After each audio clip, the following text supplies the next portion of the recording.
Hello दोस्तों, नमस्कार। आप सभी लोग को फिर से मैं हार्दिक स्वागत करता हूं।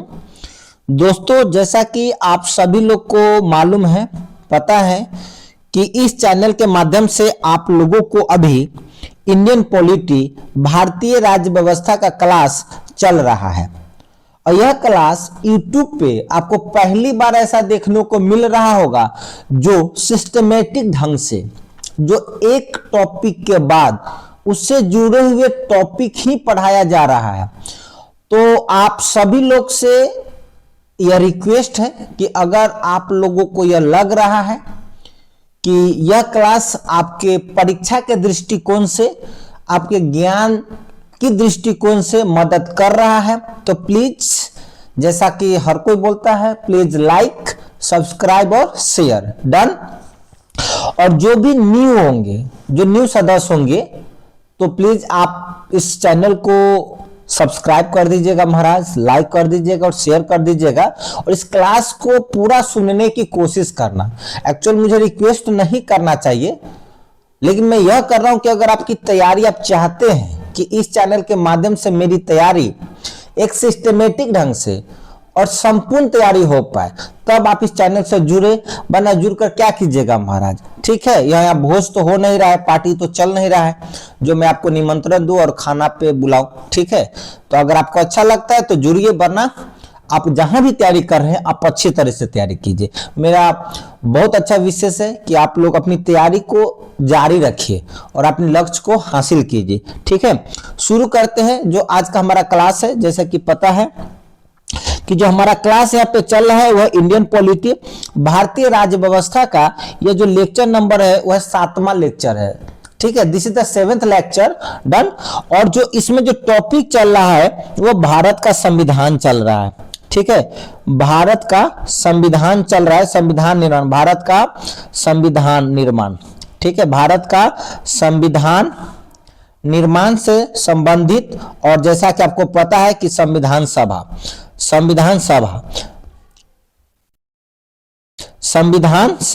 आप लोगों को संविधान सभा के बारे में आप लोग अच्छी तरह से अवगत है कि संविधान सभा के द्वारा ही भारत का संविधान निर्माण किया गया था, संविधान सभा के द्वारा ही, ठीक है? तो दोस्तों, आज की क्लास शुरू करने से पहले कुछ महत्वपूर्ण क्वेश्चंस जो मैं आप लोगों को प्रीवियस क्लास में पढ़ा चुका हूं, वो सारी क्वेश्चंस हम सबसे पहले यहां पे कवर करेंगे। उसके बाद हम लोग आज का जो क्लास पढ़ेंगे वो अनुसूची के बारे में पढ़ेंगे, ठीक है? भारतीय संविधान की अनुसूचियां के बारे में हम लोग क्लास करेंगे, ठीक है? तो सबसे पहले हम लोग क्वेश्चंस को सॉल्व करने की कोशिश करेंगे। आप लोग लाइव क्लास नहीं चला, जैसे को पता है कि लाइव क्लास नहीं चल रहा है। मैं क्वेश्चन लिखने के बाद 2 सेकंड होल्ड करूंगा, आप लोग कमेंट बॉक्स में अगर चाहे तो लिख कर और रीचेक कर लीजिए कि मेरा आंसर सही है या गलत है, ठीक है? तो चलिए शुरू करते हैं। आज का अपना क्लास है भारतीय संविधान निर्माण, इंडियन पॉलिटी की ओर हम लोग बढ़ते हैं। जो पहला क्वेश्चन क्या है, पहला क्वेश्चन मैं लिख रहा हूं, यहाँ पे आप लोग जवाब देने की पूरी कोशिश कीजिएगा, ठीक है? देखिए, जो हमारा पहला क्वेश्चन है, जो आज का हमारा जो पहला क्वेश्चन है, इसको सुनो और समझो कि वर्ष 1946 में बनी अंतरिम सरकार में डॉक्टर राजेंद्र प्रसाद के पास कौन सा विभाग था?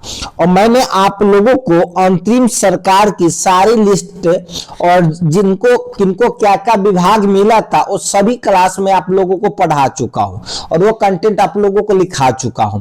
तो अगर आप लोग पढ़ चुके होंगे, लिख चुके होंगे, याद है, तो आपको इसको पॉज करके और आप लोग कमेंट बॉक्स में इसको आंसर लिख लीजिए, ठीक है? इसका कमेंट बॉक्स में आंसर लिखिए कि डॉक्टर राजेंद्र प्रसाद को कौन सा विभाग मिला था वर्ष 1946 में जब अंतरिम सरकार की गठन हुआ था, ठीक है? और आप वहां पे कमेंट बॉक्स में लिख कर चेक कर लीजिए कि आपका गलत है या सही है, ठीक है? तो देखिए, जिसका जो सही आंसर है वो सही आंसर क्या है? तो डॉक्टर राजेंद्र प्रसाद जी को मिला था खाद्य एवं कृषि विभाग। क्या मिला था?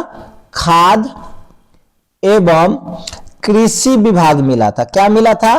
खाद्य एवं कृषि विभाग, ठीक है? तो क्वेश्चन क्या था कि वर्ष 1946 में बनी अंतरिम सरकार में डॉक्टर राजेंद्र प्रसाद के पास कौन सा विभाग मिला था? तो विभाग है दोस्तों खाद्य एवं कृषि विभाग, ठीक है? देखिए अब मैं कुछ अंतरिम सरकार जो आपको पता है फिर भी बता देता हूं। देखो क्वेश्चन ऐसे नहीं है, ये आपको जो क्वेश्चन पूछा गया था वह 70 यानी 17वां बीपीएससी में क्वेश्चन पूछा गया था। ठीक है, 17वां बीपीएससी जो 2024 में यह हुआ था, जो जिसका प्री में री एग्जाम जो हुआ था, आपको पता है जो री एग्जाम हुआ था 17वीं बीपीएससी में पूछा गया क्वेश्चन से। तो जो भी क्वेश्चन है पूछा गया है, और पूछा हुआ जो क्वेश्चन से आपको पहले वाली क्लास में, अगर प्रीवियस क्लास को अगर आप सीरीज वाइज देखेंगे तो आपको पता चल जाएगा कि एक कंटेंट आपको मिलेगा।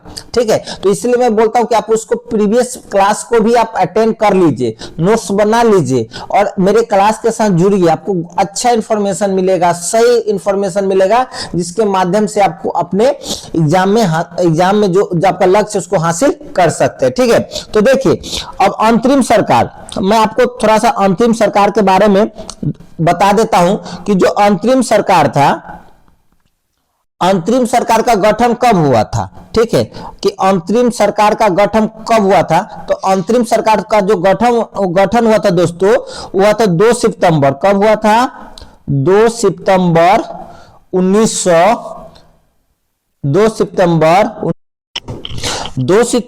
1946 ईस्वी को। ठीक है, कि अंतरिम सरकार का गठन कब हुआ था, तो अंतरिम सरकार का जो गठन हुआ था दोस्तों, हुआ था 2 सितंबर 1946 ईस्वी को हुआ था। और अंतरिम सरकार का जो गठन हुआ था किसके आधार पर हुआ था, तो ये हुआ था महाराज कैबिनेट मिशन योजना के आधार पर हुआ था। किसके आधार पर हुआ था? कैबिनेट मिशन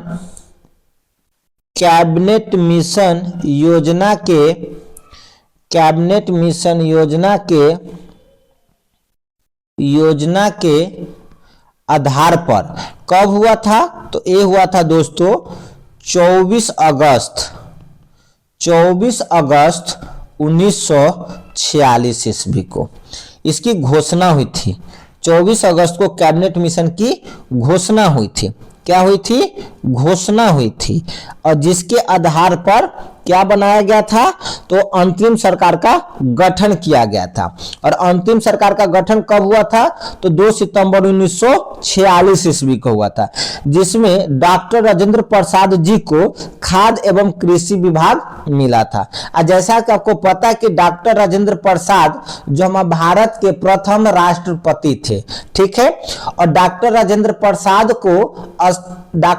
प्रसाद को ही हमारे अस्थाई अध्यक्ष चुना गया था संविधान सभा का। जो संविधान सभा का जो द्वितीय बैठक हुआ था 11 दिसंबर 1946 ईस्वी को। कब हुआ था बैठक? 11 दिसंबर 1946 ईस्वी को डॉक्टर राजेंद्र प्रसाद को परमानेंट प्रेसिडेंट चुना गया था। किसका? संविधान सभा का। और जो प्रथम कौन थे, तो डॉक्टर सच्चिदानंद सिन्हा साहब थे, जो बहुत ही वरिष्ठ सीनियर थे, जिनको क्या बोलते हैं, अस्थाई अध्यक्ष चुना गया था। अस्थाई किसे चुना गया था, तो डॉक्टर राजेंद्र प्रसाद को। ठीक है, आगे बढ़ते हैं और आप लोग अच्छी तरह से सुनना। ठीक है, क्वेश्चन नंबर 2 की ओर हम लोग बढ़ते हैं। क्वेश्चन नंबर 2 को अब हम लोग देखते और समझते हैं कि प्रथम, देखो लिखो क्या है क्वेश्चन, लिखो कि प्रथम अंतरिम राष्ट्रीय सरकार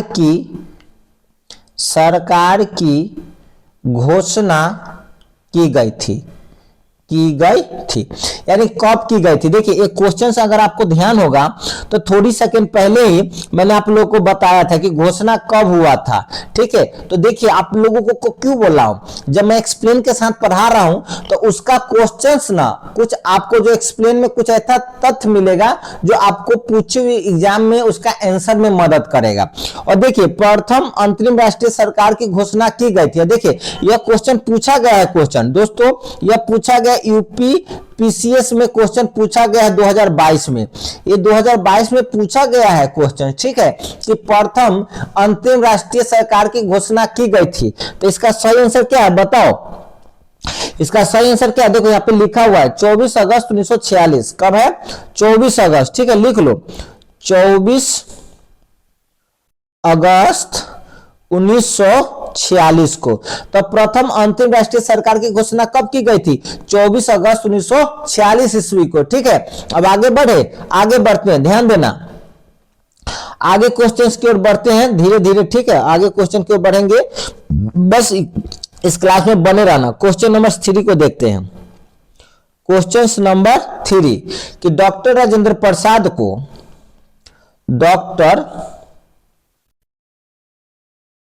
डॉक्टर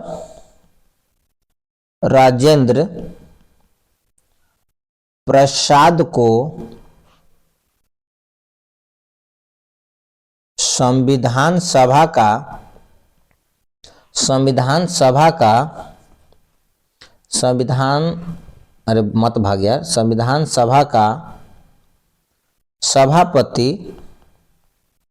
सभापति चुना गया। देखिए, अब वो तुरंत मैं बोला था चुना गया था, तो कब चुना गया था, यानी इनको अध्यक्ष कब चुना गया था उसके बारे में आपको बताना है। तो इनको कब चुना गया था आपको पता है, जो ऑप्शंस में था वो है आपका दिसंबर 1946 में चुना गया था कि डॉक्टर राजेंद्र प्रसाद को संविधान सभा का सभापति चुना गया। कब चुना गया? तो दिसंबर 1946 को। अगर डेट पूछेगा तो 11 दिसंबर 1946 ईस्वी को, 11 दिसंबर 1946 ईस्वी को। समझ में आ गया? आगे बढ़ते हैं, ध्यान देना, सभी पूछा हुआ क्वेश्चन है। ये कब पूछा गया? तो 67 में पूछा गया, 67 बीपीएससी में पूछा गया क्वेश्चन है, 67 में पूछा गया क्वेश्चन है, 2022 में पूछा गया। ठीक है, आगे बढ़ते कि स्वतंत्र भारत। ठीक है, आगे क्वेश्चन को बढ़ते हैं। स्वतंत्र भारत की संविधान सभा के अध्यक्ष कौन थे? स्वतंत्र भारत के संविधान सभा के अध्यक्ष कौन थे? तो इसका सही जवाब है दोस्तों, वो है डॉक्टर राजेंद्र प्रसाद। कौन है? डॉक्टर राजेंद्र प्रसाद। ठीक है, डॉक्टर राजेंद्र प्रसाद स्वतंत्र भारत की संविधान सभा के अध्यक्ष कौन थे? तो डॉक्टर राजेंद्र प्रसाद थे। ठीक है, आगे बढ़ते हैं अगले क्वेश्चन की ओर। स्वतंत्र भारत के संविधान सभा के अध्यक्ष पता चल गया। संविधान सभा की प्रथम बैठक कब हुई थी बताइए? संविधान सभा की प्रथम बैठक कब हुई? इसका जवाब दीजिए। मैंने आपको क्वेश्चंस पहले पढ़ देता हूं कि आप लोग रुक कर कमेंट बॉक्स में इसका सही जवाब देंगे। तो संविधान सभा की प्रथम बैठक कब हुई थी? संविधान सभा की प्रथम बैठक हुई थी 9 दिसंबर। कब हुआ था? 9 दिसंबर 1946 ईस्वी में। ठीक है, जिसमें डॉक्टर सच्चिदानंद सिन्हा को अध्यक्ष चुना गया था। और डॉक्टर सच्चिदानंद सिन्हा जो थे बहुत ही वरिष्ठ व्यक्ति थे। ठीक है, और फ्रांस के तर्क पे सबसे वरिष्ठ व्यक्ति को संविधान सभा का, ठीक है, अस्थायी अध्यक्ष चुना गया था। तो जो सच्चिदानंद सिन्हा साहब थे वह अस्थायी अध्यक्ष थे। ठीक है, आगे बढ़ते हैं, अगले क्वेश्चंस की ओर बढ़ते हैं कि भारतीय संविधान को बनाने में लगा समय, यानी भारतीय संविधान को बनाने में कितना समय लगा? भारतीय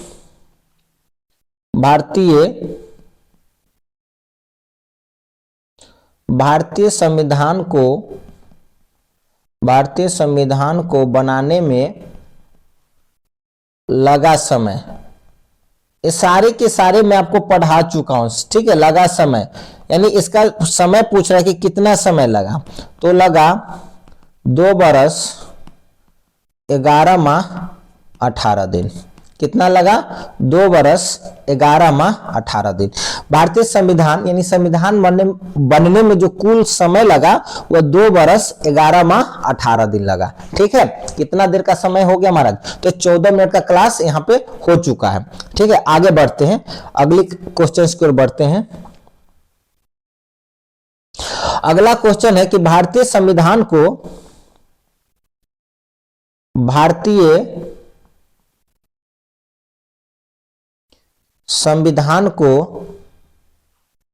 भारतीय संविधान को संविधान सभा द्वारा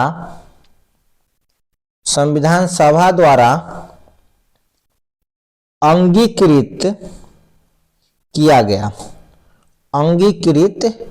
गया। चलो पॉज करो, इसको जवाब दो। ठीक है, कि भारतीय संविधान को संविधान सभा द्वारा अंगीकृत किया गया। अंगीकृत का मतलब क्या होता है? अब जैसे देखो, अंगीकृत का अर्थ क्या होता है? तो अंगीकृत का अर्थ होता है दोस्तों, वह स्वीकार करना। क्या होता है? स्वीकार करना। ठीक है, स्वीकार करना, या बोल सकते हैं आप लागू करना। ठीक है, मानना। तो भारतीय संविधान को संविधान सभा द्वारा अंगीकृत किया गया। कब स्वीकार किया गया? ठीक है, किसको? तो भारतीय संविधान को। तो किया गया था दोस्तों, इसका जो सही जवाब है वो है 26 नवंबर 1949 ईस्वी को। कब? 26 नवंबर 1949 ईस्वी को। देखिए, सब क्वेश्चंस पूछा गया है। यह 1990 में बीपीएससी में पूछा गया है, उससे पहले 2022 में पूछा गया था। ठीक है, कि क्वेश्चन क्या है कि भारतीय संविधान को संविधान सभा द्वारा अंगीकृत किया गया, यानी कब स्वीकार किया गया? तो 26 नवंबर 1949 को। ठीक है, 26 नवंबर को ही महाराज, आपको पता होगा कि संविधान दिवस मनाया जाता है। संविधान दिवस मनाया जाता है। ठीक है, कि संविधान दिवस मनाया जाता है। तो कब मनाया जाता है? तो 26 नवंबर को हर साल संविधान दिवस के रूप में मनाया जाता है। ठीक है, आगे बढ़े, अनुमति हो तो आगे बढ़ते हैं। ठीक है, आगे क्वेश्चंस क्या कहता है? अगला क्वेश्चंस को समझिए। अगला क्वेश्चंस क्या कहता है? आराम से ध्यान पूर्वक कॉपी कलम लीजिए और ध्यान से सुनिए कि संविधान को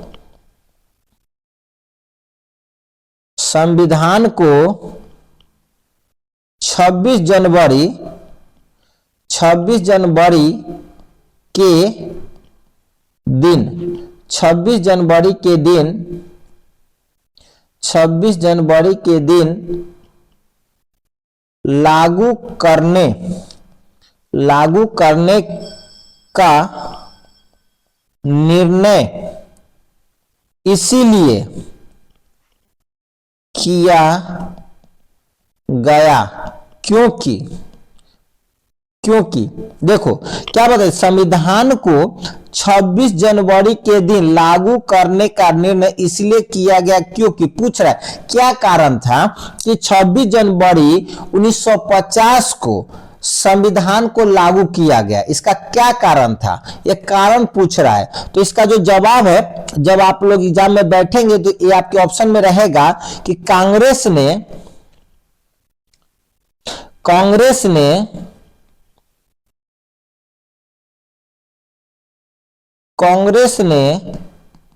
इस तिथि को 1930 में स्वतंत्रता 1930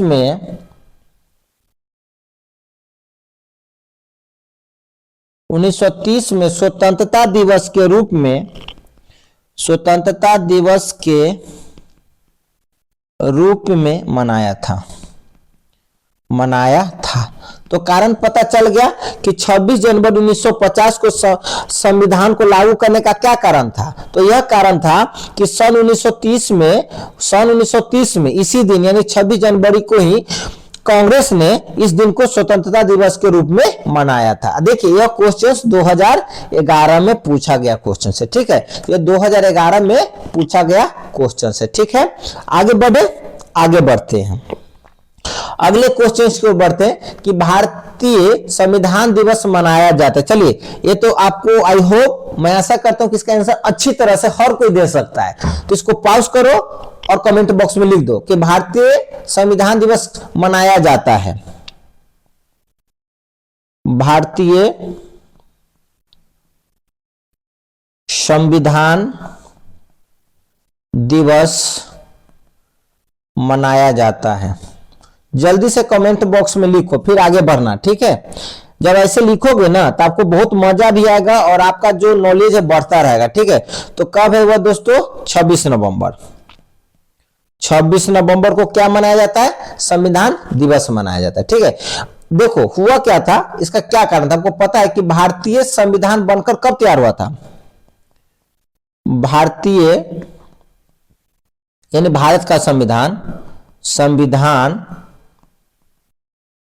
जो बनकर तैयार हुआ था वो था 26 नवंबर 1949 को। कब हुआ था? 26 नवंबर 1949 को। तो इसी 26 नवंबर को क्या मनाया जाता है? संविधान दिवस मनाया जाता है। क्या मनाया जाता है? संविधान दिवस मनाया जाता है। ठीक है, यहां तक के पता चला गया। और संविधान सभा द्वारा इसे अंगीकृत किया गया, आपको पता है। ठीक है, किसके द्वारा? तो संविधान सभा के द्वारा अंगीकृत किया गया था। और आपको पता है कि अंगीकृत का मतलब मैं बताया, स्वीकार करना होता है, मंजूर करना होता है, अपनाना होता है, ग्रहण करना होता है। ठीक है दोस्तों, कि भारतीय संविधान को संविधान सभा द्वारा अंगीकृत किया गया था 26 नवंबर 1949 ईस्वी को। और जो पूर्ण रूप से, अब देखो यहां पे ध्यान देना, पूर्ण रूप से संविधान लागू कब हुआ था? ये भी आपको पता है, ऐसा नहीं कि आपको पता नहीं है। लागू हुआ तो लागू कब हुआ था? हुआ था 26 जनवरी 1950 को। कब हुआ था? 26 जनवरी 1950 को। और 26 जनवरी को हम लोग क्या मनाते हैं? तो गणतंत्र दिवस मनाते हैं। क्या मनाते हैं? गणतंत्र दिवस मनाते हैं। ठीक है, चलो आज का प्रैक्टिस क्वेश्चन एक और है, उसके बाद हम लोग अनुसूचियां पढ़ेंगे। ठीक है, आज का जो लास्ट क्वेश्चन है प्रैक्टिस का, वो हमारा आज का लास्ट क्वेश्चन क्या है कि भारतीय संविधान को भारतीय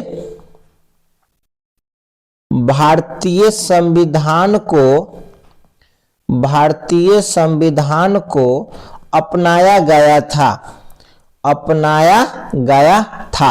किसके द्वारा अपनाया गया था? ये क्वेश्चन पूछ रहा है और यह 1994 में पूछा गया क्वेश्चन है। ठीक है, यह 1994 में पूछा गया क्वेश्चन है कि भारतीय संविधान को अपनाया गया था किसके द्वारा? तो संविधान सभा के द्वारा। किसके द्वारा? संविधान सभा के द्वारा भारतीय संविधान को अपनाया गया था। तो आज तक जितना भी क्वेश्चंस कराए थे इसको सुन लेना। ठीक है, जैसे तैसे कहीं से नहीं मैं पढ़ा रहा हूं, आप लोग एकदम सिस्टमेटिक ढंग से क्वेश्चंस करा रहा हूं और उसका सही जवाब दे रहा हूं। जहां पे एक्सप्लेन की जरूरत हो अच्छे से उसको मैं व्याख्या भी कर रहा हूं और उसी व्याख्या से पूछा गया क्वेश्चंस को भी मैं बता रहा हूं। ठीक है, तो आपको घबराना नहीं है। इस चैनल को जुड़ना है तो दिल से जुड़ो और इसको आपको जुड़ने का मतलब क्या कि इसको सुनो और फिर इसको नोट्स बनाओ और बार बार रिवीजन करो। रिवीजन करोगे तो आपको सफलता का जो परसेंटेज हो वो बढ़ जाएगा, ऑटोमेटिक बढ़ जाएगा। ठीक है, समझ में आ गया ना? कि जैसा कि पता, फिर से बता रहा हूं, देखिए अभी कितना मिनट हो गया? 23 मिनट का क्लास हो चुका है। मैं फिर से जो यहां तक होंगे उनको बता रहा हूं कि यह इंडियन पॉलिटी, भारतीय राज्य व्यवस्था का जो भारत का संविधान निर्माण और संविधान सभा से जुड़ा हुआ प्रैक्टिस क्वेश्चंस मैंने आपको करा दिया यहाँ पे और ये पूछा गया क्वेश्चंस है। अगर आप लोग कमेंट बॉक्स में लिखेंगे कि महाराज अगर प्लीज आप लोग और मैं प्रैक्टिस करा दूं, तो जो अगला जो मैं वीडियो अपलोड करूंगा वो आपको सबसे पहले जो संविधान निर्माण और संविधान सभा से जितने भी महत्वपूर्ण क्वेश्चंस है वो सभी के सभी पूछा हुआ क्वेश्चंस या जितने भी इंपॉर्टेंट क्वेश्चन है मैं सबका पहले प्रैक्टिस करा दूंगा आपको, फिर मैं आगे बढ़ जाऊंगा। देखो यहां से लाइव क्लास नहीं चल रहा है, यह रिकॉर्डेड क्लास है, मैं वीडियो अपलोड कर देता हूं। ठीक है, जिसको पढ़ना है इसको लाइक सब्सक्राइब शेयर कर देना महाराज, और इसको नोट्स बना लेना, सुन लेना और पढ़ लेना। ठीक है, तो चलो आगे बढ़ते, बहुत प्रचार प्रसार कर रहे हो, क्या करे, व्यक्ति लालची है। आगे बढ़ते हैं, देखिए आगे बढ़ते हैं और हम बढ़ते हैं अनुसूची। क्या पढ़ेंगे? अनुसूची के बारे में पढ़ने जा रहे हैं हम लोग, अनुसूची के बारे में पढ़ेंगे। ठीक है, भारत के संविधान के अनुसूची के बारे में पढ़ेंगे, अच्छी तरह से आप लोग यहाँ पे ध्यान देना। ठीक है, देखिए आपको पता है कि भारत के संविधान में जो मूल संविधान और वर्तमान संविधान में कुछ परिवर्तन हुआ। ठीक है, मूल संविधान और वर्तमान में। ठीक है, देखो मैं इसमें ही बताऊं, अनुसूची ही बता रहा हूं, मूल और वर्तमान में क्या अंतर हुआ। तो जो मूल संविधान की अनुसूची, कितने अनुसूची थी? तो वहां पे कितना था अनुसूची? 8 थी। मूल संविधान में कितनी अनुसूची थी? 8। और वर्तमान में कितना है? 12। यह क्वेश्चन पूछा गया है। अगर आप बिहार दरोगा हो चाहे किसी भी स्टेट की तैयारी कर रहे होंगे, यह पूछा गया क्वेश्चन से कि मूल संविधान में कितने अनुसूची थे, तो कितने थे? 8। कितने थे? 8। ठीक है। और वर्तमान में कितने हैं? तो 12। वर्तमान में कितने हैं? तो 12। समझ में आ गया? चलो, और हम 12 अनुसूची में जो भी इंपॉर्टेंस है मैं आपको यहाँ पे बताने की पूरा कोशिश कर रहा हूं। आप लोग पूरी तरह से तैयार हो जाओ समझने के लिए। ठीक है, एक एक अनुसूची को जो भी इंपॉर्टेंस है मैं यहाँ पे व्याख्या करते हुए चलूंगा। ठीक है, तो सबसे पहले जो हम लोग यहाँ पे चर्चा करेंगे पहली अनुसूची के बारे में करते हैं। ठीक है, पहली अनुसूची के बारे में समझेंगे। पहली अनुसूची के बारे में समझते हैं। ठीक है, कि इससे क्या क्वेश्चन पूछा जा सकता है, तो इसे क्वेश्चन संबंधित मैं समझा रहा हूं कि राज्यों और केंद्र शासित प्रदेशों तथा उनके संबंधित क्षेत्रों की सूची दी गई है। देखिए, राज्यों किसका? राज्य और केंद्र शासित प्रदेश। केंद्र शासित प्रदेश क्या होता है? आप इंतजार करना, अच्छी तरह से मैं इसी वीडियो में अभी तुरंत के तुरंत समझाऊंगा। ठीक है, भागना मत। देखो कि राज्य और केंद्र शासित प्रदेश, ठीक है, और इसके क्षेत्र से संबंधित सूची दी गई कि इसके राज्य और केंद्र शासित प्रदेश के क्षेत्र समझ में आ गया कि राज्य और केंद्र शासित प्रदेश के क्षेत्र की सूची दी गई है। क्या दी गई है? सूची दी गई है। किसमें दी गई है? तो वह पहली अनुसूची में दी गई। किसमें दी गई है? पहली अनुसूची में।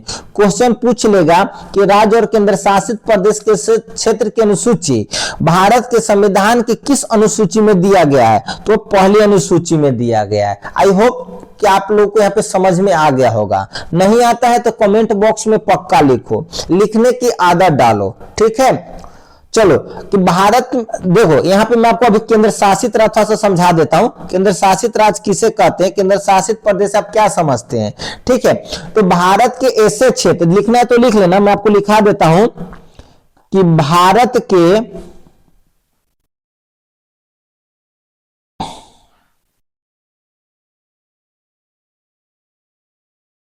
घबराना नहीं, एक मिनट। भारत के, अरे यार क्या हो गया, भारत के ऐसे क्षेत्र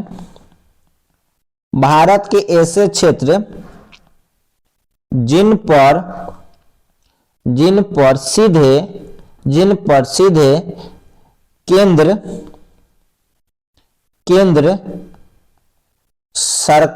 केंद्र सरकार यानी अपना भारत सरकार, ठीक है, केंद्र सरकार का शासन होता है।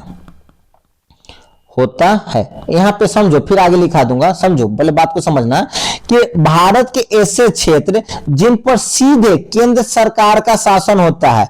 और देखे होंगे कि जैसे कि अगर आप, बहुत सारे लोग बिहार से होंगे, अलग अलग स्टेट से होंगे, तो कुछ ऐसे स्टेट है जहां पे डायरेक्ट वहां पे राज्य सरकार होती है, यानी वह जो राज्य मुख्यमंत्री के द्वारा चलाया जाता है। जबकि केंद्र शासित प्रदेश यानी केंद्र प्रदेश में वह केंद्र सरकार का, मतलब वहां पे केंद्र सरकार का शासन होता है। ठीक है, किसका शासन होता है? केंद्र सरकार का शासन होता है। जो इनका जो प्रशासन तो होता है, इसका जो प्रशासक जो चलाते हैं, इनका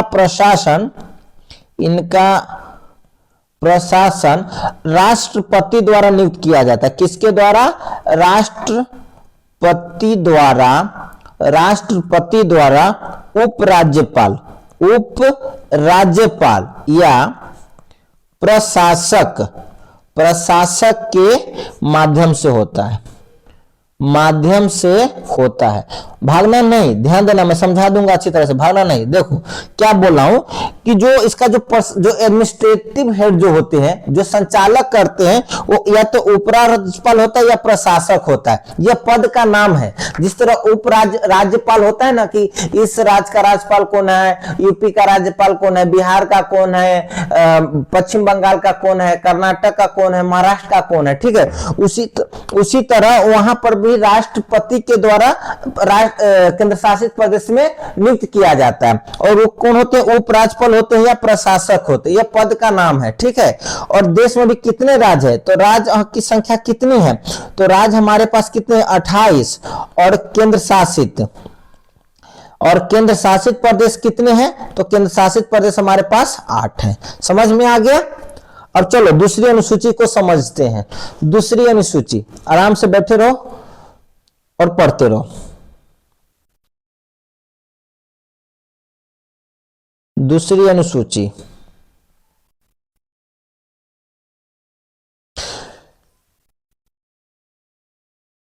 देखिए जो दूसरी अनुसूची है, दूसरी अनुसूची में किसकी चर्चा किया गया या क्या प्रावधान है, तो जितने भी जो संवैधानिक पद होते हैं ना दोस्तों, कौन, संवैधानिक पद, संवैधानिक पद जो होते हैं उनकी भत्तों के बारे में चर्चा किया गया। किसके भत्तों के बारे में, उनके विशेषाधिकार के बारे में, विशेषाधिकारों की चर्चा किया गया है, ठीक है।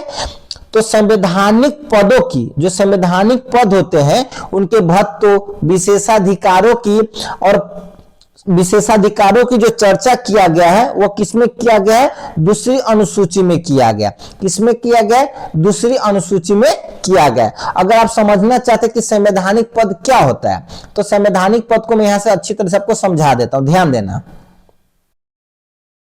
संवैधानिक पद को समझा देता हूं, ठीक है। संवैधानिक पद,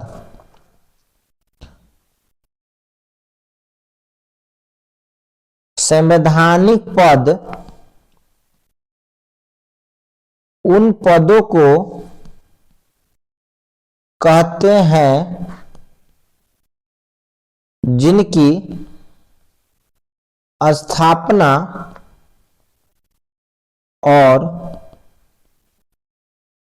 शक्तियां सीधे भारतीय संविधान द्वारा भारतीय संविधान द्वारा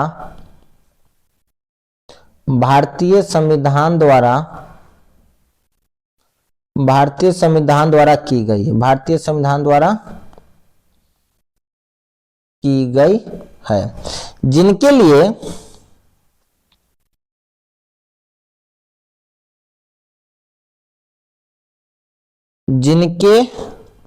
लिए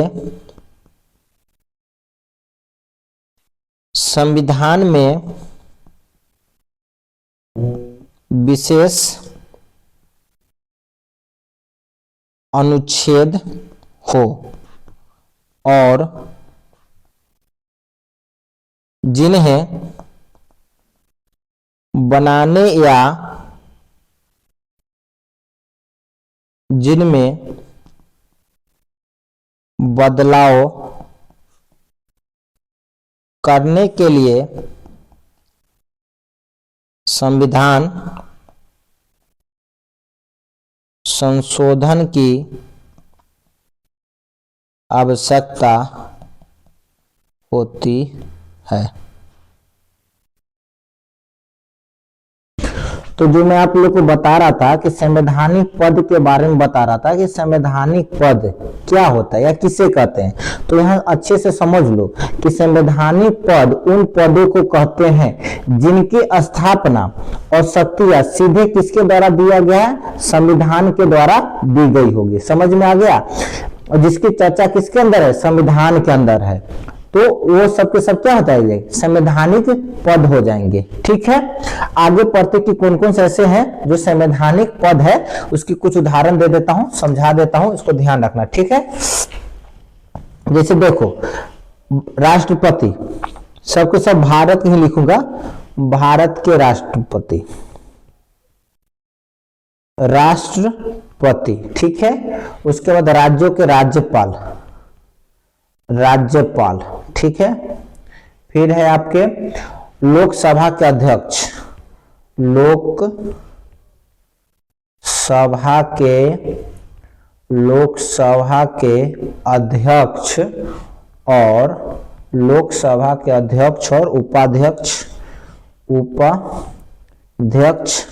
फिर आपके राज्यसभा के सभापति और उपसभापति, राज्य सभा के राज्यसभा के सभापति और उपसभापति, ठीक है, उपसभापति, राज्यों के विधानसभा के अध्यक्ष और उपाध्यक्ष, राज्यों के विधानसभा के अध्यक्ष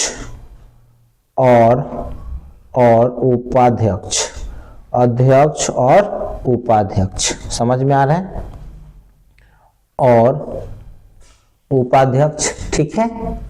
और सर्वोच्च न्यायालय के न्यायाधीश, सर्वोच्च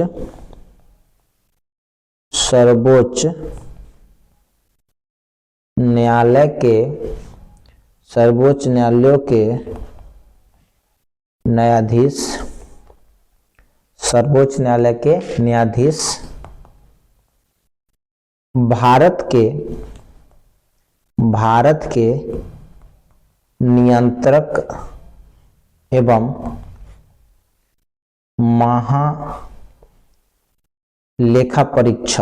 महालेखा परीक्षक, ये सब के सब क्या है, संवैधानिक पद है। क्या है, संवैधानिक पद है।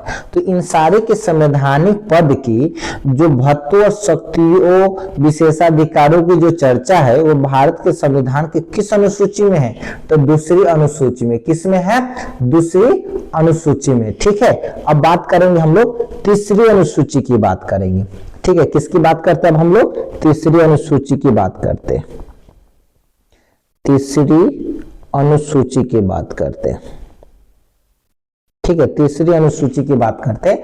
तो तीसरी अनुसूची में क्या है, शपथ से जुड़ा हुआ है। किसमें,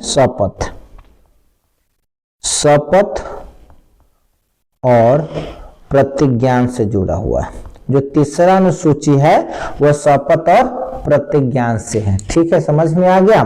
तो कोई किसका किसका शपथ से जुड़ा हुआ है वो सारी चर्चा करते हैं। तो देखिए, केंद्रीय एवं राज्य मंत्री, केंद्रीय एवं राज्य मंत्री, डन। उसके बाद है संसद और राज्य विधानमंडल के लिए चुनाव हेतु उम्मीदवार। तो संसद और राज्य विधानमंडल के लिए,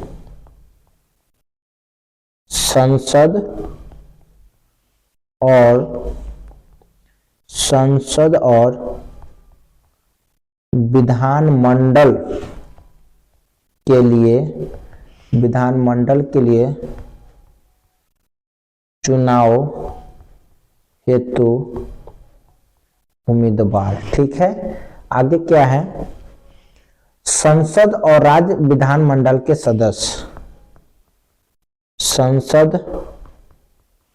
और राज्य विधानमंडल के सदस्य, ठीक है। फिर क्या है, सर्वोच्च न्यायालय, सर्वोच्च न्यायालय, सर्वोच्च न्यायालय और सर्वोच्च न्यायालय और उच्च न्यायालयों के उच्च न्यायालयों के न्यायाधीश, उच्च न्यायालयों के न्यायाधीश, ठीक है। फिर है भारत के नियंत्रक एवं महालेखा परीक्षक। तो इन सभी की शपथ और प्रतिज्ञान की जो चर्चा है वह तीसरी अनुसूची में, ठीक है। किसकी अनुसूची में है, तीसरी अनुसूची में। देखिए, एक इंपॉर्टेंट अनुसूची है, उसके बारे में बता रहा हूं।